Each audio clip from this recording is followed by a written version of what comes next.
2시간 전에 마감한 트레이더가 생생하게 전하는 글로벌 마켓 리뷰 델타1입니다. 한국 시장을 포함한 아시아 시장은 초반에 반등이 강했을 뿐 윗꼬리를 만들었는데 미국 시장은 아주 강력한 신고가 갱신을 하면서 사상 최고가를 갱신했습니다. 저는 나스닥 선물에 대한 매도분은 아시아 세션에서 절반을 줄이긴 했는데 오늘 이 상승은 어떻게 받아들여야 할지, 그리고 해외 시장에 대한 뷰를 어떻게 정리해야 될지, 한국 시장은 반등을 이어갈 것인지 등을 이야기해 보겠습니다. 먼저 아시아 세션 갑니다. 코스피 시장은 금요일 마감을 약간 올려놓아서 처음에는 선물 커버링이 나올 거라고 봤는데 초반에는 선물 방향성 없이 오히려 조심스럽게 외국인들 중심으로 선물 매도가 쌓이기 시작했습니다. 하지만 402.25선에서 바닥을 다지고 나서는 외국인들이 선물을 매수로 돌리기 시작했고 오후 11시 6분까지 사실상 스트레이트로 상승을 해서 장중 고점 407포인트에 도달했습니다. 그러나 오늘 이 상승을 견인한 것은 이 외국인이 선물 매수 때문이라고 보기 어렵고 장 초반부터 꾸준히 들어온 기관이 현물 매수가 오늘 상승이 동인이라고 할 수 있겠습니다. 비차익 프로그램 매수가 T와 바이로 아주 꾸준하게 들어왔는데 그렇게 기관들은 오후 2시 30분까지 현물을 매수하면서 시장을 들어 올렸고요. 외국인들은 현물 매수의 강도를 느끼자 9시 20분부터 선물 매도를 꺾고 매수로 돌리면서 오후 2시 30분까지 6천억 넘는 선물을 환매를 했습니다.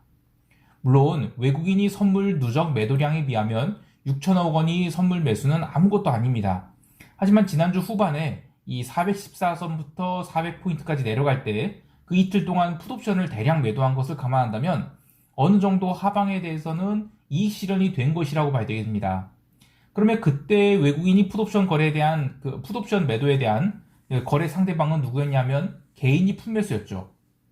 개인이 거의 200억 가까운 풋매수를 했는데 개인이 풋매수는 기존에 끌고 오던 풋옵션 매도 포지션을 더 이상 견딜 수가 없어서 롤링 다운을 한 것이라서 시장이 추가 하락은 대충 멈춘 거다라는 얘기를 했었죠.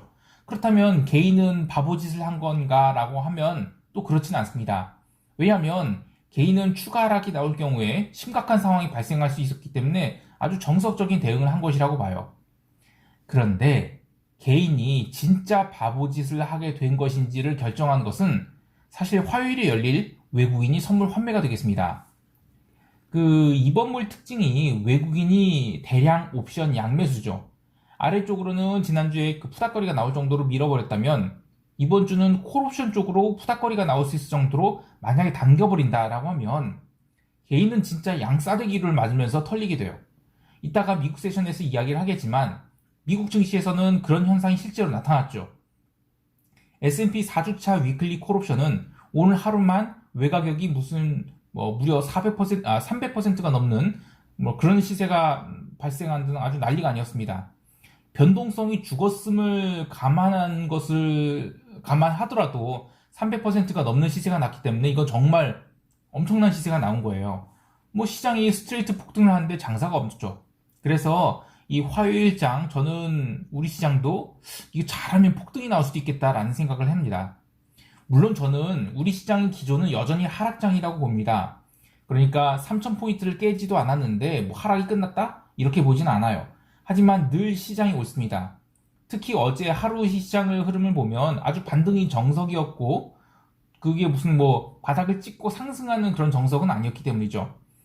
어제 오후 2시 20분경 시장이 살짝 위로 돌리려고 하다가 다시 내려가면서 종가까지 거의 2포인트 넘게 스트레이트로 밀면서 콜옵션을 누르는 일이 있었어요. 정확히 말해서 죄송합니다. 정확히 말해서 이 콜옵션을 눌렀다기보다는 외국인들이 선물 매수가 청산되고 기관들이 현물 매수 압력이 줄어들면서 자연스럽게 변동성도 누르는 완전 교과서적인 반등 흐름이었어요. 제가 무슨 시장을 잘 맞추고 그런 게 아니라 시장이 너무 정확하게 이 교과서적인 반등 흐름을 보여줬기 때문에 맞춘 것처럼 보인 것입니다. 그리고 이러한 교과서적인 반등 흐름에서 알 수 있는 것은 시장의 센티먼트가 아직 회복되려면 멀었다는 것인데 홍콩 시장도 마찬가지였어요. 초반에 강력한 홍콩 시장 커버링이 나오면서 3%까지 상승을 했는데 시간이 지날수록 상승폭을 반납해서 결국에 당일 상승분은 죄다 반납을 했죠. 물론 미국 세션에서 홍콩 선물이 상승을 이렇게 다시 했어요. 그래서 이제 장중에 눌린 부분을 또 다시 다 올려놓긴 했지만 그만큼 지금 시장 참여자들이 심리가 안정적인 매수세를 보이지는 않는다는 것입니다. 따라서 어제 하루만 놓고 보면 그닥 마음에 드는 반등을 한 것은 아닙니다. 이럴 경우에 이길 갭상승이 크게 나오면 아주 높은 확률로 매도를 한 것이 맞습니다만 글로벌 시장이 반등을 보면 과연 용기 있게 매도를 할 수 있을까라는 생각이 들어요. 자세한 대응 전략은 총평 때 이야기를 하기로 하고요. 유럽 세션 갈게요.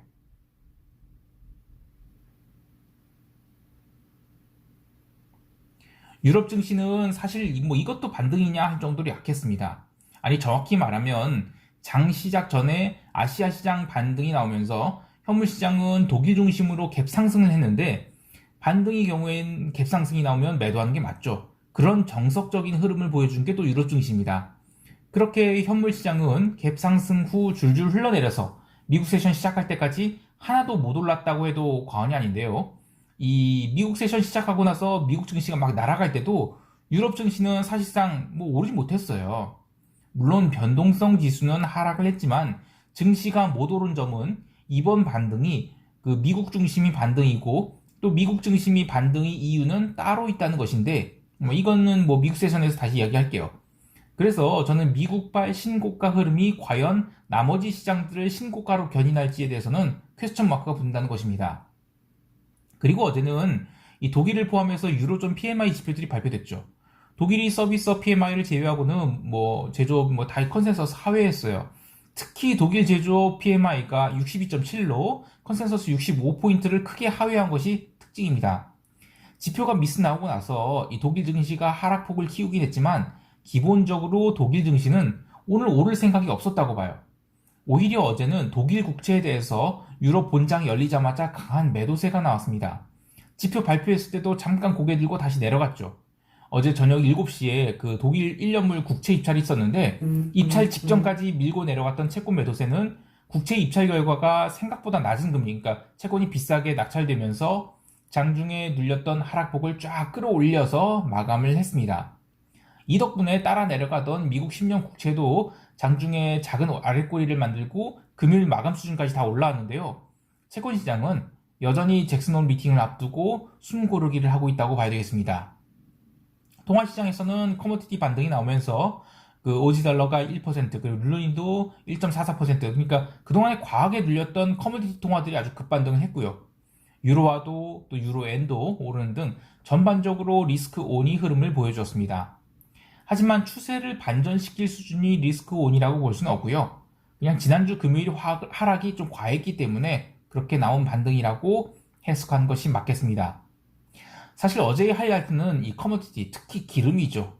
먼저 구리는 아시아 세션에서 꾸준히 오르면서 홍콩 증시 강세를 따라가다가 홍콩 증시가 상승폭을 죄다 반납하고 유럽 세션 초반에 유럽 증시가 갭 상승분을 빠르게 반납하자 오후 4시 30분에는 당일 상승분을 죄다 반납했습니다. 하지만 이후 LME 세션 퍼스트 링 때 이 강력한 매수세가 들어오면서 상승을 했고요. 그게 사실 상승이 전부였어요. 반대로 이 기름은 좀 더 강력한 상승을 보였는데요. 기름은 지난주에 정말 과한 하락을 주었죠. 그래서 이제 아침 전산장 시작하자마자 일시적인 청산 매매에 따른 눌림이 있었는데 그 뒤로 한 번도 쉬지 않고 레벨업을 이어가면서 상승을 했습니다. 특히 유럽 세션 초반에 구리가 장중 상승분을 죄다 반납했음에도 불구하고 기름은 야 구리야 너는 지난 금요일에 이미 반등을 했고 나는 이제 좀 반등 시작하는데 난 밀릴 생각 없어 라고 이야기를 하면서 전혀 눌리지 않고 오름을 이어나갔습니다. 결국 0시에는 66달러를 순간적으로 찍기도 했는데요. 저는 65.2달러 이상은 완전 오버액션이라고 봐요. 그래서 지금도 들고 있는데 기름 콜옵션을 행사가 66달러짜리 프리미엄 2포인트 이상 받고 매도하는 것이 나쁘지 않다고 봐서 콜매도를 조금씩 쌓았어요. 근데 막상 66달러 올라가니까 상당히 스트레스를 받죠. 사실 그게 그때 당시만 해도 6.99% 상승이에요. 기름이 정말 과한 건 맞습니다. 기름이 오른 것에 대해서 중국에서 신규 확진자가 0명 나왔다고 하면서 야, 뭐 중국 코로나 괜찮다. 뭐 이거를 믿으라고 하면 참 그거는 근데 그보다는 그 지난주에 커머디티에 대한 언더슈팅이 좀 단기적으로 마무리된 게 아닌가라는 그런 인식 때문에 오른 것 같아요. 물론 저는 여기서 그럼 기름을 롱 잡아야 되냐? 그런 질문이라면 저는 전혀 그렇지 않다고 생각할 거예요. 그 62달러를 기준으로 한 방에 다시 뭐 72달러 가고 아니 68달러 가는 것도 저는 쉽지 않다고 봐요. 어쨌든 어제 그 골만삭스에서 기름 저평가에 대한 이야기를 하면서 80달러 그 마이콜을 했는데요. 전반적으로 그냥 시장이 반등하면서 과도하게 눌린 기름에 반등을 한 것이다. 그렇게 보고 있습니다. 마지막으로 골드를 보면 어제 미국 10년 국채가 유럽 국채에 눌릴 때 따라 눌렸다가 다시 보합선까지 반등을 했죠. 하지만 골드는 중국 시장이 열리면서 매수세가 들어와서 최근 기록한 밴드 상단 1790달러를 찍은 뒤에 유럽 세션 시작하면서 유로화 그 강세로 탄력을 받아서 미국 본장 시작할 때는 그 1809달러까지 상승합니다. 근데 좀 웃긴 거는 이 골드는 보통 채권 가격이 연동돼서 채권 강세 시 골드도 강세를 보인 편인데 오늘은 채권은 전혀 신경 쓰지 않고 자기 갈 길을 갔어요. 이런 경우에는 이 원자재 ETF에 돈이 들어오면서 이 프레셔스 메탈이든 뭐 인더스트리얼 메탈이든 닥치고 매수가 들어와서 나타나는 그러니까 수급으로 올라간 것이라고 봐야 됩니다. 그래서 시장은 뭐가 이렇게 움직이면 얘가 뭐 이렇게 움직이더라 이런 공식이 없는 거예요. 유럽 세션 간단히 정리하면 증시는 생각보다 못 올라서 이번 반등이 미국만이 것임을 보여줬고요. 채권 시장은 조용했으며 통화 시장도 리스크온을 반영하긴 했지만 생각보다는 강하지 않았고요. 또 상품 시장도 과하게 눌린 것 중심으로 반등이 강하게 나온 것 정도 이렇게 이야기할 수 있겠습니다. 자, 이제 미국 세션 갈게요.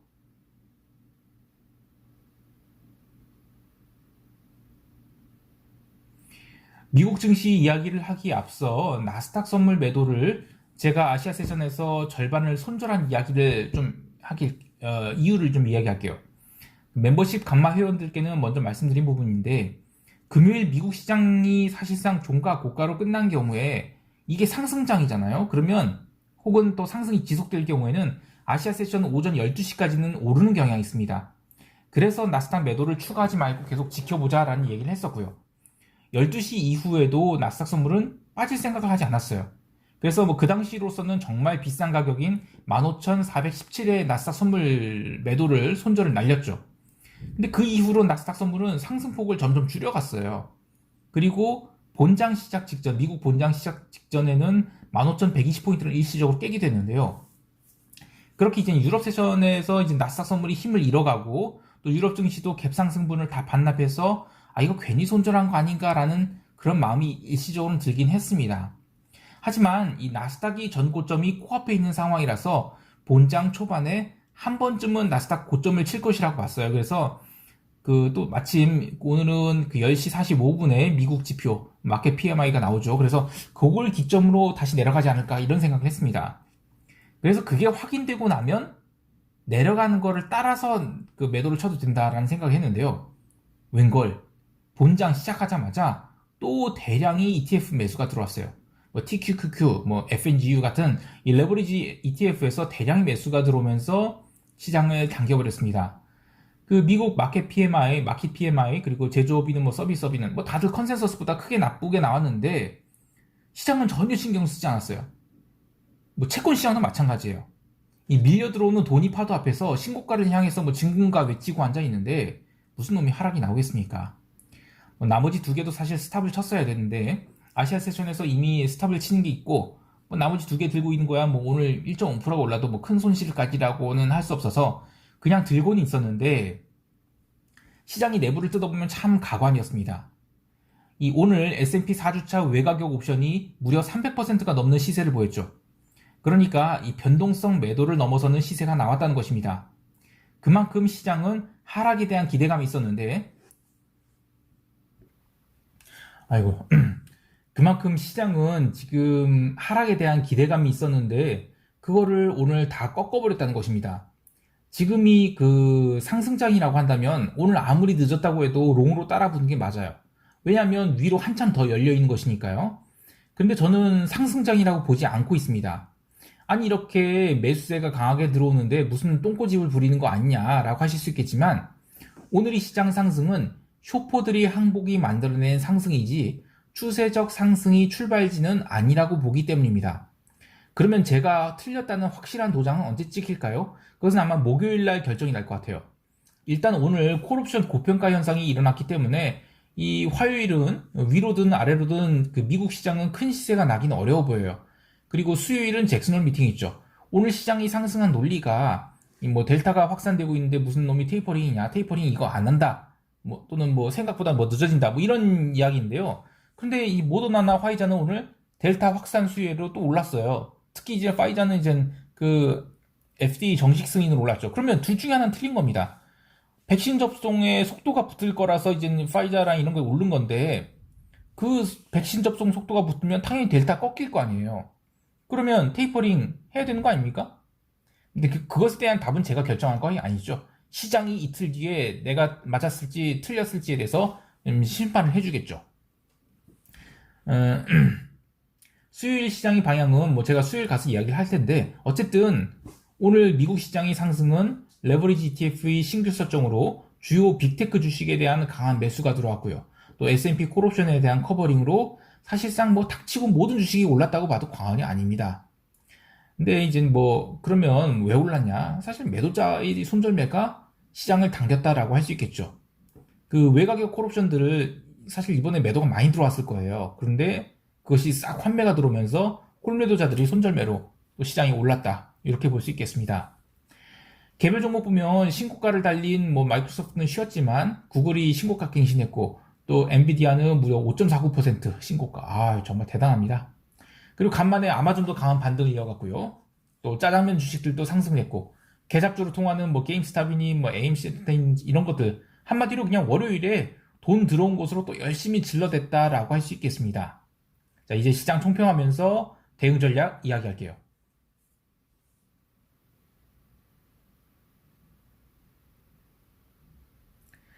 참 강한 시장, 이 대응이 좀 어렵습니다.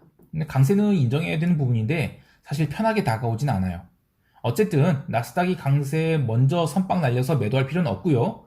여기서 시장이 뭐 1.5% 상승을 해서 15,600포인트를 터치를 하게 되면 뭐 나머지 두 개도 항복해야죠. 예.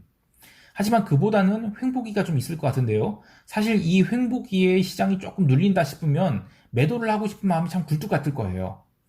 그런데 또 이런 것도 있겠어요. 눌리기 전에 최고가 있을 때 매도를 추가했었으면 하는 게 어떨까, 이런 마음이요.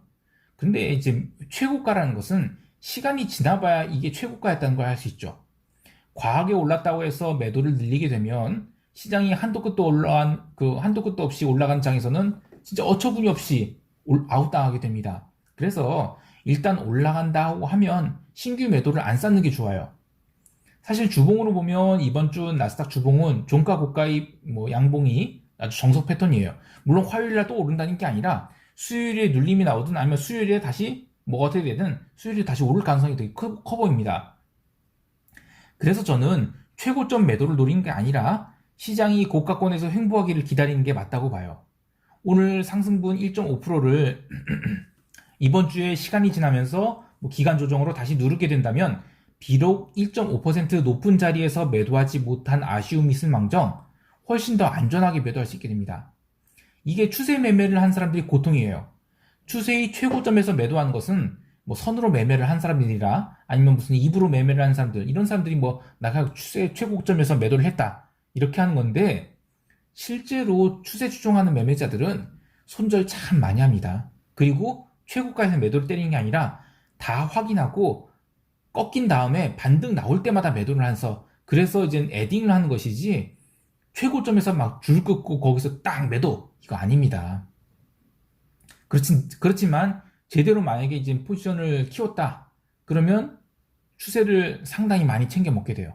그래서 하여튼 오늘 시황이 좀 쓸데없이 길어지는데 아시아 세션 대응 전략 간단히 얘기할게요. 우선 코스피 시장이 정석은 갭상승식 매도입니다. 그런데 어제 마감 때 콜옵션을 굉장히 많이 눌려서 마감을 시켰어요. 그래서 장 초반에는 콜옵션 환매 시세로 인해서 시장이 오버슈팅이 나올 수 있습니다. 근데 그 자리가 408이 아니에요. 410선까지도 무조건 열려 있습니다. 그리고 장 초반에 이제 외국인들이 선물 누르기를 하면서 다시 405까지 누른다. 그러면 거기서부터 시장이 돌면 414까지도 열려 있습니다. 근데 그건 사실은 확률이 좀 낮고, 저는 콜옵션 환매 시세가 일단 무조건 410은 갈 거라고 봐요. 그런데 그동안에는 콜 매도는 하면 안 되죠. 그리고 또 장 초반에 외가격 풋옵션은 갭다운이 아주 심하게 나올 거예요. 근데 그때는 콜 환매가 나올 때 외가격 풋옵션은 빠지지 않거든요. 그래서 초반 30분은 사실 매매 안 하고 시장 관망하는 게 제일 좋고요. 그리고 굳이 뭐 매매를 한다면 무조건 롱으로 따라붙자. 일단은 그 콜옵션 환매 시세가 끝날 때까지는. 그리고 롱을 따라붙는 방법은 선물 매수도 있겠지만 외가격 풋옵션 매도가 아니라 등 가격이나 뭐 등 한 1회가 정도, 그러니까 비싼 가격으로 이제 델타가 높은 걸로 따라가야지, 저기 델타 낮은 한 0.2, 뭐 1호, 0.2 뭐 이런 거 델타 그 낮은 그런 옵션들 풋옵션 매도해서는 시장 못 따라갑니다. 자, 어쨌든 외국인들이 어제는 선물 매매는 좀 하고 현물은 거의 손을 안 댔거든요. 근데 오늘 시장 올라오면 외국인들이 아마 선물은 걷고 현물도 살 수 있을 것 같아요. 근데 현물 매수에 동참하게 되면 시장 정말 크게 오를 수 있다고 봐요. 근데 그거는 홍콩 시장이 열리고 시장이 뭐 장중 조정 한번 주고 올라갈 때, 그때가 진짜 올라갈 거거든요. 그래서 초반 콜 커버링은 일단 410선은 간다. 근데 그 이상은 사실 잘 모르겠어요. 예. 뭐 그건 장중에서 계속 뭐 그 멤버십 회원들께는 업데이트를 하고 있으니까요. 그 해외 시장은 지금 기름 콜옵션 매도를 쌓고 있습니다. 저는 그 아직 잔존이 많이 남아 있다고 보고요. 잔존이 많이 남아 있고 행사가 66의 그 콜옵션 기름 프리미엄 한 2.2포인트면 나쁘지 않은 가격이라고 생각을 해요. 근데 저는 68달러까지 열려 있다고 보긴 하는데 68달러 가면 더욱 기쁘게 매도할 겁니다. 기름 콜 66은 프리미엄 1.8포인트 이하, 그러니까 65달러를 깨고 한 64.8 뭐 이렇게 내려갈 때, 그때부터는 프리미엄이 한 1.8 이하로 줄어들 거거든요. 그런 데서 청산을 좀 할 생각이고요. 그리고 지수는 그 화요일 하루는 매매를 하지 않고 관망을 하도록 하겠습니다. 자, 오늘 하루도 성공 투자하시고요. 이상 델타원이었습니다. 감사합니다.